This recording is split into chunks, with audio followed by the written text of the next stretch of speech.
So hari ni kita nak sembang pasal 5 puteri Bugis bersaudara yang mana mereka ni kan telah menolong kerajaan Johor pada suatu ketika dahulu tau. Okey, so cerita ni bermula selepas kemangkatan Sultan Mahmud mangkat di Julang. Okey, so sekitar abad ke-17 ke-20 waktu tu di selatan Sulawesi kita ada masyarakat Bugis. Okey, ada seorang raja nama dia Opu Dai Rilaga. Opu Dai Rilaga ni merupakan dikatakan seorang putera diraja yang mempunyai susul galur dengan keturunan Puteri Balqis yang hidup pada zaman Nabi Sulaiman.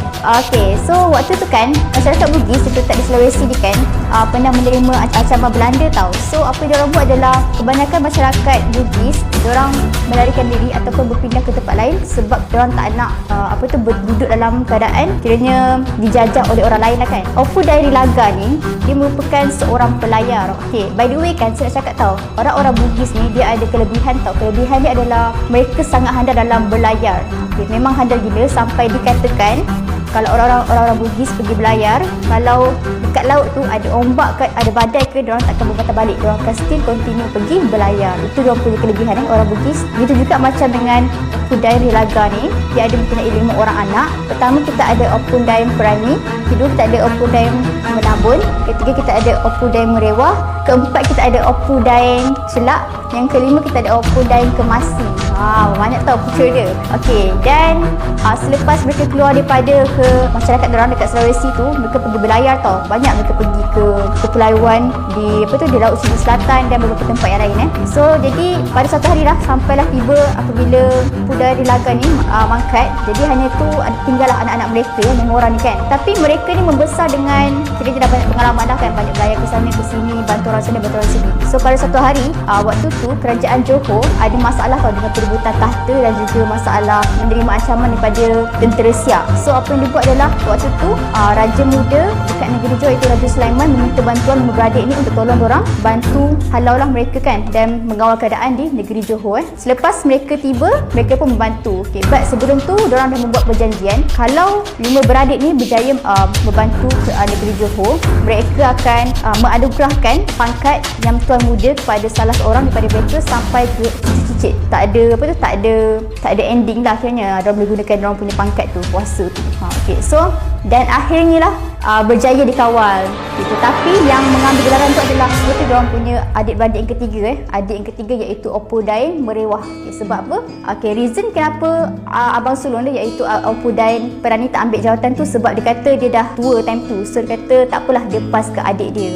Kita nak cerita sikit lah pasal sikit adik-beradik ni kan. Okay, so first yang Opu Dai Perani ni kan, dikatakan selepas dia dah menolong negeri Johor tu, time tu dia banyak membantu pula Sultan Kedah. Dia banyak mengotai keteraan negeri Johor untuk melawan satu ancaman yang terima oleh negeri Kedah. Okay, sampai kan untuk membalas jasa Sultan Johor pun mengahwinkan dia punya adik dia dengan Opu Dai Perani ni. Okay, untuk Opu yang kedua pula Opu Dai Menambun. Okay, Opu Dai Menambun ni dia dikatakan selepas menolong kerajaan Johor, dia berpindah ke Kalimantan dan menetap ke sana. Okay, yang ketiga kita ada Opu Dai Merewah. So Opu Dai Merewah ni lah yang menjadi yang di-Pertuan Muda untuk kerajaan Johor time tu. So waktu tu dia juga adalah orang yang terlibat dalam pertabalan Sultan Terengganu yang pertama. Yang keempat kita ada Opu Dai Celak. Okay, Opu Dai Celak ni dia special sikit tau. Sebabnya waktu tu kan pernah diceritakan one day Opu Dai Celak ni dia bermimpi. Mimpi tu saya tak nak cerita, dia macam sensitif sikit lah. Okay, tapi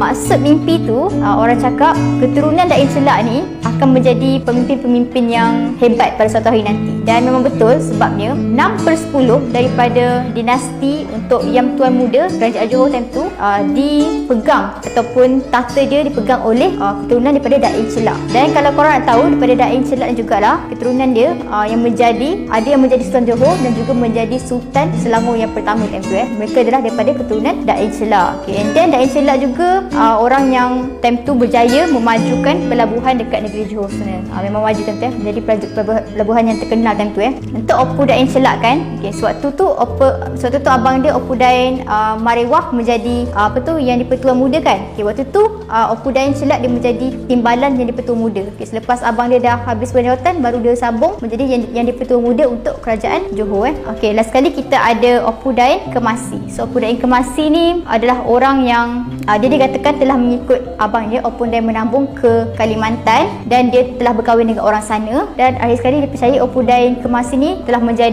pembesar di kerajaan Sembas. Okay, and then dekat mana makam diorang ni? Makam ni dipercayai berbeza tau. Tak silap saya makam Opu Dain Perani dekat Kedah, Opu Dain Celak dan juga Opu Dain lagi seorang dekat ada di Tanjung Pinang sana, area sana, dan lagi dua tu saya tak pasti di mana, tapi tempat mereka berbeza-beza makam diorang. Dalam kesimpulannya kita boleh nampak lah yang 5 putera kerajaan Bugis ni banyak berjasa dalam pembentukan kerajaan-kerajaan Melayu dahulu.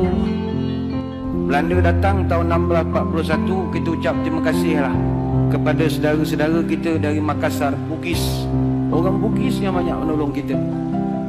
Orang Belanda datang jajah Melaka Johor berapa tahun? 183 tahun. 183 tahun.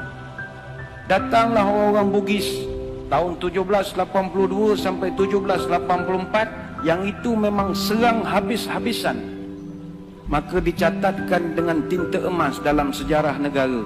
Muncullah satu orang pahlawan terbilang, marhum Raja Haji Fisabilillah Ibni Daing Celak, yang digelarkan marhum Teluk Ketapang. Bagi tuan-tuan di Selangor, kena kenangkan marhum Raja Haji Fisabilillah. Apa sebab? Dia ni yang di-Pertuan Muda Kesultanan Johor Riau Lingga yang keempat. Dia Tengku Mahkota Raja Muda, dan dialah abang kepada Sultan Selangor yang pertama. Sultan Selangor yang pertama namanya Raja Lumu bin Daing Celak. Raja Lumu ni ditabalkan dengan nama Sultan Salahuddin Shah, memerintah Selangor 1745 sampai 1778. Umur baru 57 tahun. Ketika jenazahnya ditemui, tangan kanannya memegang kitab Dalailul Khairat, tangan kiri memegang badik. Dia lawan Belanda sampai ke Kota Melaka, tapi akhirnya gugur menjadi seorang syahid. Kenapa mereka ni berjuang berhabis-habisan? Nak pastikan orang putih, jangan kau nak tukar agama cucu cicit aku. Itu aja. Itu. Dia dari Makassar, apa kena mengena dengan Melaka? Ukhuwah Islamiyah.